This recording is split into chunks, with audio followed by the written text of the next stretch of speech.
IPhone কিনতে চাচ্ছেন কিন্তু কোন ভেরিয়েন্টের আইফোনটি কিনবেন সেটা ডিসাইড করতে পারতেছেন না, বাংলাদেশি ইউজের জন্য কোন ভেরিয়েন্টের আইফোনটা আসলে বেস্ট হবে। আর হচ্ছে যে ভেরিয়েন্ট ওয়াইজ আইফোনে কি আসলে কোনো পার্থক্য আছে কি না, এই ভিডিওটা দেখলে আশা করি আপনার হচ্ছে ফোন কেনার ক্ষেত্রে যে কোন ভেরিয়েন্টের ফোন কিনবেন সেটা আপনার জন্য সিদ্ধান্ত নিতে সহজ হবে। তো আসলে আইফোনে ভেরিয়েন্ট ওয়াইজ তেমন কোনো পার্থক্য নাই, পার্থক্যটা হয়ে থাকে শুধু সিমের স্লট আর নেটওয়ার্ক সিস্টেমে। তো বাংলাদেশে সব থেকে বেশি ইউজ হয় আসলে হচ্ছে 4G LTE। তো 4G LTE যেটা ইউজ হয় সেটার জন্য আপনি লাইক হচ্ছে যেমন বাংলাদেশের ইউজের ক্ষেত্রে সবচেয়ে বেশি ভালো হবে হচ্ছে আপনার সিঙ্গাপুর ভেরিয়েন্টের ফোন, অথবা হচ্ছে আপনার ইউরোপিয়ান ভেরিয়েন্টের অথবা মিডল ইস্টের কোনো একটা দেশের আপনি ফোন ইউজ করতে পারেন। বাট ইউএসের ভেরিয়েন্টের ফোন যদি ইউজ করতে চান সেক্ষেত্রে নতুন 14 সিরিজ থেকে কিন্তু দুইটা সিম স্লটেই ই সিম করে দিছে। তো সেখানে কিন্তু ফিজিক্যাল সিমের কোনো অপশন নাই। তো যাদের আসলে ই সিম ইউজ করতে একটু প্রবলেম হয় বা সিম চেঞ্জ করার একটু মানে চিন্তাভাবনা আছে যে প্রয়োজনে আপনি সিমটা চেঞ্জ করে ইউজ করবেন, তারা আসলে দুইটা ই সিম যেটা ইউজ ভেরিয়েন্ট সেটা স্কিপ করা উচিত।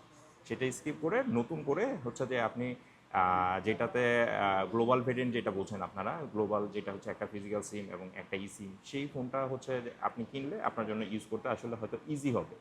আর মিডল ইস্টের ফোনগুলো হচ্ছে যেমন দুবাই ভেরিয়েন্ট আছে, কাতার বা সৌদি, আরও বিভিন্ন দেশের হয়ে থাকে, এগুলো আপনি বাংলাদেশে ইউজ করতে পারেন, কোনো প্রবলেম হবে না। যেমন আর জাপান ভেরিয়েন্টের ফোনে একটা প্রবলেম আছে, সেটা হলো সফটওয়্যার জনিত একটা বিষয়।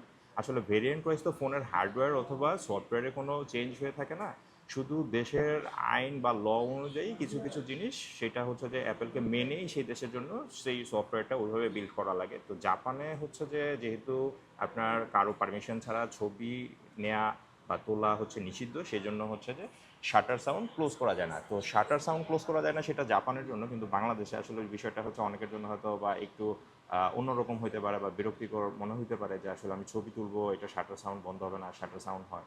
তো জাপান ভেরিয়েন্ট এই একটা ইস্যুই আছে সফটওয়্যার, বাট আপনার হচ্ছে যে অন্য কোনো কিন্তু ইস্যুস নাই। আর ভেরিয়েন্ট ওয়াইজ শুধু নেটওয়ার্ক যেই বিষয়টা সেটাও খুব মাইনর, আসলে খুব বেশি ইম্পর্টেন্ট যে তা না। বাংলাদেশেও আপনি যে ইউএস ভেরিয়েন্টের ফোন ইউজ করলে যে প্রবলেম হবে খুব একটা তা না, বাট ইসিম। আর বেস্ট হবে আসলে হচ্ছে যারা গ্লোবাল ভেরিয়েন্টের ফোন নিতে চান, অস্ট্রেলিয়ান ভেরিয়েন্টের আছে, জাপানের আছে বা মিডল ইস্টেরগুলো আছে, হ্যাঁ। তো মিডল ইস্ট অথবা ইউরোপিয়ান ভেরিয়েন্টের ফোনগুলোই আসলে বেস্ট হবে। তারপরেও যার যার পার্সোনাল চয়েস থাকবে। তো এই টাইপের কোনো টিপস বা কোনো কিছু জানার থাকলে অবশ্যই নক করবেন এবং আমাদের চ্যানেলটিতে সাবস্ক্রাইব করবেন। Thank you.